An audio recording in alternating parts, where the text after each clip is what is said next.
కళ్ళజోడు లేకుండా ఇప్పుడు లెన్స్ అనేవి ఇక్కడ కంటిలో కాంటాక్ట్ లెన్స్ అని. So this is preferable or not?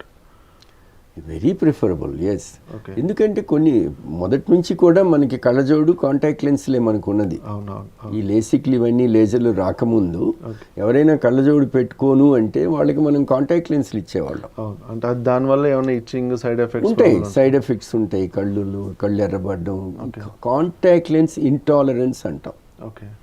ఎందుకంటే అది ఒక ప్లాస్టిక్ మెటీరియల్, పాలిమిథైల్ మిథాక్రిలేట్ అని, పిఎంఎంఏ అని, ఆ రకమైన దాంట్లో నుంచి ఇంకా సబ్స్టిట్యూట్ ఇంకా మంచి ప్లాస్టిక్ రావటం వలన చాలా బ్యూటిఫుల్ టాలరబుల్ కాంటాక్ట్ లెన్సెస్ తయారు చేశారు ప్రపంచంలో.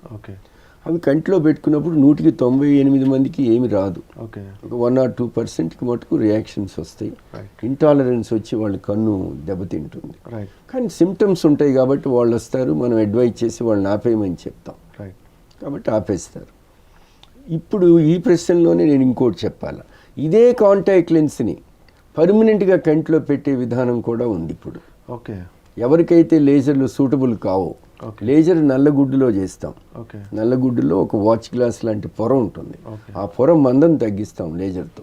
కానీ కొంతమందికి పుట్టుకతోనే మందం తక్కువ ఉండి అది చేయలేం, వాళ్ళు డిసప్పాయింట్ అవుతారు. మీరు లేజర్ సూటబుల్ కాదంటే ఏడుస్తారు కూడా నా క్లినిక్లో.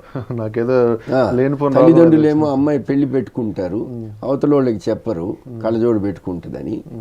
సో వాళ్ళు ఇబ్బంది పడతారు. వాళ్ళందరికీ దేవుడిచ్చిన వరం ఈ కాంటాక్ట్ లెన్స్, పర్మనెంట్గా కంటిలో పెట్టేది. దానివల్ల ఐసీఎల్ అంటాం. దానివల్ల ఇబ్బంది ఏముండదు. That's a material called Collamer, tolerable. అది మన ఇండియాలో కూడా తయారు చేస్తాం. Also foldable, right? It's very very foldable. అది కంటిలోకి ఒక చిన్న రంధ్రంలో నుంచి ఇంజెక్ట్ చేస్తాం, అది లోపలికి వెళ్ళి స్ప్రెడ్ అయ్యి సెట్ అయిపోతుంది.